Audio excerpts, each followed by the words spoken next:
যে কোনো দেশের গণতন্ত্রকে সুসংহত করার ব্যাপারে এবং ইলেকশনকে কি করে আপনার ট্রান্সপারেন্ট, স্বচ্ছ এবং একটা অংশগ্রহণমূলক নির্বাচন করবে, সেখানে গণমাধ্যমের ভূমিকা অত্যন্ত জরুরি। সুতরাং আমি এই ফোরাম থেকে এই অ্যালায়েন্সকে রিকোয়েস্ট করব যে তারা গণমাধ্যমের সঙ্গে যেন তাদের ডায়ালগটা সম্পূর্ণভাবে খোলা রাখে এবং তাদেরকে বুঝিয়ে বলতে হবে, যেটা অনেকে এখানে বুঝিয়েছেন, যে এই নির্বাচনটা কত গুরুত্বপূর্ণ আমাদের জন্য।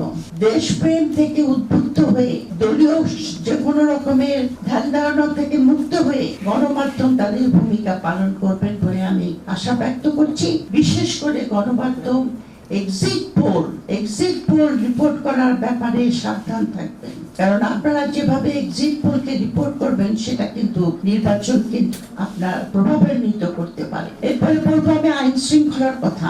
আমার কাছে যেটা মনে হচ্ছে, আশঙ্কা হচ্ছে, আমাকে জিজ্ঞাসা করেছিলেন তারেক রহমান আসার পরে অনেক জার্নালিস্টরা ফোন করেছিলেন যে উনি আসতে পারে নির্বাচনটা এখন। হ্যাঁ, উনি আসার পরে নির্বাচন হবে কি হবে না সেই আশঙ্কাটা কিছু দূরীভূত হয়েছে, কিন্তু একজন লিডার যিনি আপনার বুলেট প্রুফ গাড়ির ভেতর থেকে জনগণকে আপনার সম্বর্ধনার হাত নেড়ে দিতে হয়, সেখানে এবং বিশেষত আমি হাদির কথাটা বলতে ভুলে গেছি, ওটা দিয়ে আমার শুরু করা উচিত ছিল। তার প্রতি আমার শ্রদ্ধা এবং তার রুহুল মাগফিরাত কামনা করছি এবং জুলাইয়ের অভ্যুত্থানের সঙ্গে সংগৃহীত প্রকাশ করছি। তো হাদির হত্যাটার ব্যাপারে আপনার আল জাজিরার একটা রিপোর্ট আছে।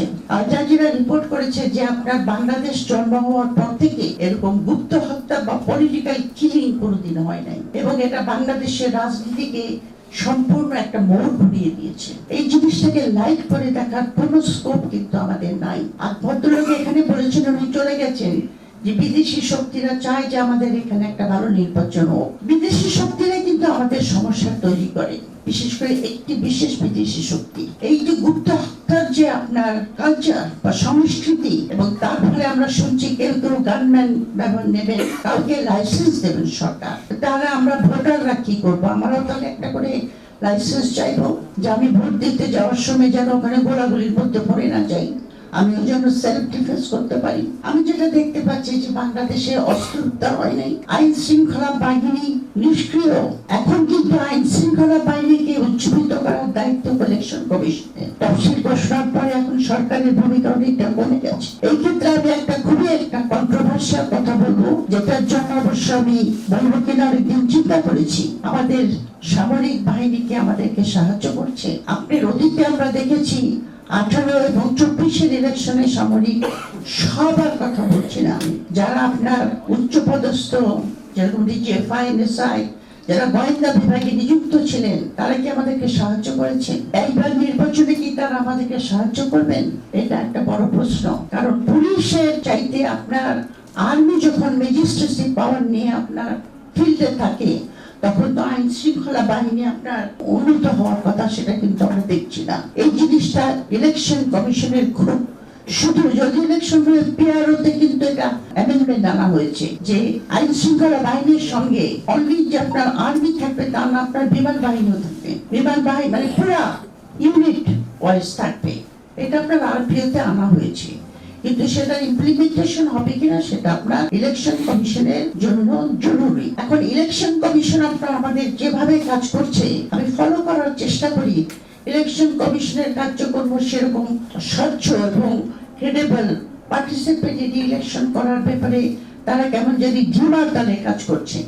যেরকম আমরা সিসিটিভির কথা বলেছি, সিসিটিভি অবশ্যই থাকা দরকার, কিন্তু আমাদের এই জিনিসটা তোরা মনে রাখতে হবে যে আমাদের দেশে সিসিটিভি লাগালেই যে কাজ হবে তা কিন্তু নয়। কারণ আমরা অনেক সময় গেছি যে আমাদের ডিজিটাল বাংলাদেশে বেশিরভাগ সময় বেশিরভাগ অফিসে গেলে বলে সার্ভার ডাউন। তো সার্ভার ডাউন হলে পরে সিসিটিভি লাগিয়ে কোনো হবে না, কাজ হবে না। ওই সার্ভারগুলি ঠিক থাকবে কিনা সেটার জন্য কিন্তু আপনার ইলেকশন কমিশনের উদ্যোগ দিতে হবে। আর একটা জিনিস ইলেকশন কমিশন উদ্যোগ দিতে হবে, যেটা আমাদের নির্বাচনের ফলাফলকে বদলে দিতে পারে, সেটা হলো এআই এর ব্যবহার।